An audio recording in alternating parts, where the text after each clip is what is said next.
Estamos de volta com Bom para Todos. Aqui você tem espaço bomparatodos@tvt.org.br. Movimentos sociais e populares cobram uma participação mais efetiva na reforma política. Em audiência pública com a Comissão Especial da Reforma Eleitoral da Câmara Federal, pediram que seja facilitada a apresentação de projetos de lei de iniciativa popular. Atualmente, são necessárias 1,5 milhão de assinaturas para que uma proposição seja encaminhada ao Congresso Nacional. Está aqui conosco Oswaldo de Oliveira, cientista político e professor da Universidade Metodista de São Paulo. Olá, Oswaldo, muito obrigada, pela sua presença. Olá, obrigado a vocês. Oswaldo, o governo discute a reforma política há anos. Quais são os entraves? 14 anos de discussões sobre reforma política e os entraves são as perdas que alguns grupos consideram que podem ter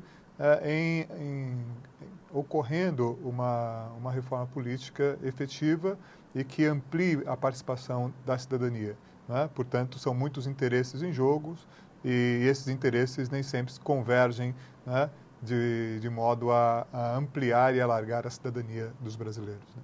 Oswaldo, como atrair mais os eleitores para participar mais ativamente da vida política e exercerem a sua cidadania? Falta campanha educativa, na sua opinião, ou falta credibilidade nos partidos? Falta muitas vezes credibilidade nos partidos políticos de forma a atrair as pessoas para valorizarem a participação política. Contudo, o que nós observamos no nosso contexto, na nossa sociedade, é que nós temos sim uma grande participação política através de movimentos sociais, através de movimentos populares, que têm atuado de forma significativa na vida e no cotidiano da cidadania dos brasileiros. Oswaldo, você acha que se a reforma política ela for aprovada, ela vai trazer mais transparência aos partidos políticos e à vida política? A gente tem que entender que nós estamos falando de um conjunto enorme de medidas e de leis, né? E que, por um lado, ela pode, de fato, efetivar essa maior transparência, como não também, né? Porque ela está em discussão, ela está em pauta. Então, depende de quais elementos da reforma política que nós estamos falando. Se nós estivermos falando, por exemplo, do voto distrital, do financiamento de campanha, né, de coisas desse gênero, me parece que sim, há a ampliação sim de uma transparência, o que é extremamente positivo. Toda semana uma equipe da TVT vai ouvir o que as pessoas querem perguntar sobre o assunto do programa. Vamos ouvir agora a primeira pergunta para o Oswaldo. O que é reforma política e o que muda nos partidos? A reforma política, na realidade, é um conjunto de uma série de medidas que vem sendo desenvolvida no Brasil desde pelo menos 1997. Então, desde ali a gente vem implementando uma série de medidas políticas e de reformas políticas que visam uma maior transparência e uma maior participação popular no cotidiano. Vamos ouvir mais uma pergunta da população. O que significa poder votar em uma eleição? Significa participar, né? Significa ter o direito de plena participação na vida política e na vida cotidiana da sua cidade, do seu estado, né, do seu país. Ele está escolhendo, né, os caminhos pelos quais o país, a cidade, o estado vai passar. O voto, na realidade, ele é a síntese da vontade do povo, vamos dizer assim. Ele é a síntese dessa vontade. Portanto, o voto ele deve ser acompanhado ao longo de todo o processo, né? A próxima pergunta é da Janaína. Como identificar a ideologia dos partidos políticos? Que hoje nós vivemos num momento onde as questões ideológicas elas não são tão claras quanto foram no passado, não é? Contudo, nós temos aí grandes linhas, vamos dizer assim, né? Grandes corredores que nos permitem identificar a serviço de quem determinados partidos ou determinados grupos políticos estão, né? De forma assim, bastante simples, nós podemos entender que os partidos políticos ou eles estão a serviço, né, de grandes conglomerados e grandes interesses econômicos ou estão efetivamente a serviço dos interesses populares, né? Então, essa é uma discussão assim, fundamental na escolha e na observação da caminhada dos partidos políticos e dos políticos de forma geral. Vamos ver mais uma pergunta. que é fidelidade partidária? A fidelidade partidária, esse tema, começa a ser discutido no Brasil logo após o período da abertura política, né, o fim da ditadura militar, quando a gente começa a ter um número maior de partidos políticos presentes no cenário político brasileiro. E, com o passar do tempo, se observa que, após as eleições, alguns deputados, alguns políticos migram de um partido para outro depois da eleição. E começa, então, toda uma discussão sobre a quem pertence o mandato daquele político, né? Daquele vereador, daquele deputado. Se pertence ao indivíduo político ou se pertence ao partido político. E nessa discussão, a tese vitoriosa é que o mandato pertence ao partido. Portanto, a fidelidade partidária ao ser eleito, o indivíduo ele deve fidelidade ao partido até o final do seu mandato. A próxima pergunta agora é da Maria de Fátima. Vamos ver. O que diferencia um partido do outro? O que diferencia um partido do outro, significativamente, é a serviço de que grupo ou de quais interesses esse partido está. E esta é uma questão que deve ser observada com bastante cautela, com bastante critério, com bastante cuidado. Né? Porque muitas vezes um partido político, dentro de uma democracia, o partido político ele tem total direito de representar determinados interesses. Né? Afinal de contas, esse é o jogo na democracia. Nós temos mais uma pergunta das ruas para você, Oswaldo. O que é orçamento participativo, para que serve? Hoje, o Brasil deve ter mais ou menos 150 cidades onde o orçamento participativo é presente. O orçamento participativo que significa a população ter o direito de opinar sobre os gastos públicos. Né?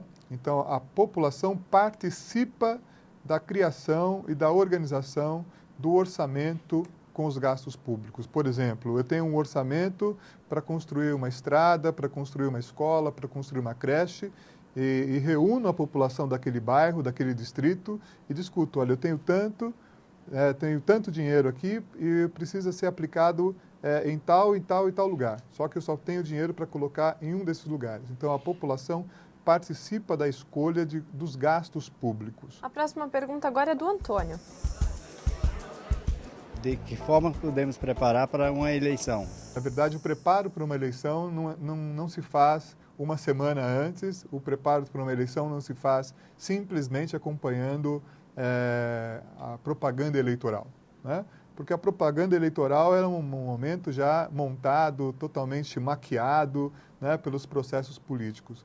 Na verdade, nós nos preparamos para uma eleição ao longo de todo o processo, vamos dizer assim, ao longo dos 4 anos, acompanhando a vida política, a vida pública, acompanhando os jornais. Oswaldo, a próxima pergunta é da Aline, é exatamente sobre isso também. Vamos ver. Como escolher candidato nas eleições? Dá para acreditar no discurso dos políticos? A classe política é uma classe muito desacreditada, mas, na realidade, não existe vida pública sem o trabalho do político. Portanto, não é simplesmente o acreditar ou não acreditar num discurso, mas é observar as práticas, né, das quais esse discurso é resultado. A próxima pergunta agora é da Sandra. A Constituição brasileira prevê que todo cidadão pode ser eleito. Quem não pode? Pessoas, por exemplo, pessoas que tiveram algum tipo de condenação, em algum tipo de crime, essas pessoas não podem ser eleitas, mesmo depois de terem sido julgados e transitados, num período de 8 anos. Pessoas também profissionais que foram expulsos da carreira, por exemplo, foram impedidos de exercer a sua profissão. Essas pessoas também ficam durante 8 anos, após essa expulsão, também inelegíveis, né? Portanto, há um grande número de pessoas que por conta da forma como se organiza, de acordo com crimes que cometeram, que se tornam inelegíveis. Oswaldo, vamos ver mais uma pergunta das ruas para você. Gostaria de saber a ficha limpa, no que resultou. Ele resultou no fato de a gente começar a compreender que nós temos candidatos que têm plenas condições do exercício do seu mandato e nós temos candidatos que estão fora de terem condições do exercício do seu mandato. Então, essa discussão ela foi fundamental para o conjunto da sociedade, né? Passa a valer plenamente agora a partir de 2012, né? E o mais importante disso é a gente observar que esse projeto é um projeto de iniciativa popular, né? Ou seja, foram as pessoas que se organizaram, assinaram, né? Fizeram lá o abaixo-assinado, saíram às ruas e conquistaram esse direito para a nossa cidadania. A Sandra tem outra pergunta para você, Oswaldo, vamos ouvir. Durante as eleições, os partidos políticos brigam entre si e fazem alianças. Como isso funciona? Governar é justamente buscar consensos, buscar possibilidades de governabilidade. Toda a discussão política passa pela necessidade de se buscar maioria. Não é possível um governo sem esse apoio do Congresso. E para conseguir esse apoio é necessário diálogo, é necessário discussões, é necessário colocar os planos todos sobre a mesa e discutir quais são os interesses que são prioritários, né? E muitas vezes a população, de longe, ao ver esses acordos sendo realizados, acha muitas vezes estranho essas situações, mas elas são necessárias para que se tenha a governabilidade. Oswaldo, eu gostaria que você deixasse uma dica para os nossos telespectadores. A cidadania se constrói através de ações que são ações coletivas, né? O ideal do cidadão privado, né, deve ser superado em nome da coletividade, né? Em nome, portanto, da construção de interesses que sejam interesses para todos. Oswaldo, muito obrigada pela sua presença aqui no Bom para Todos. Eu que agradeço, Marília. Muito obrigado pelo convite. Estamos sempre à disposição. Muito obrigada. No próximo bloco, Júnior Getúlio. Ele é coordenador regional do ABC da Juventude do PT e secretário de comunicação do PT de Mauá.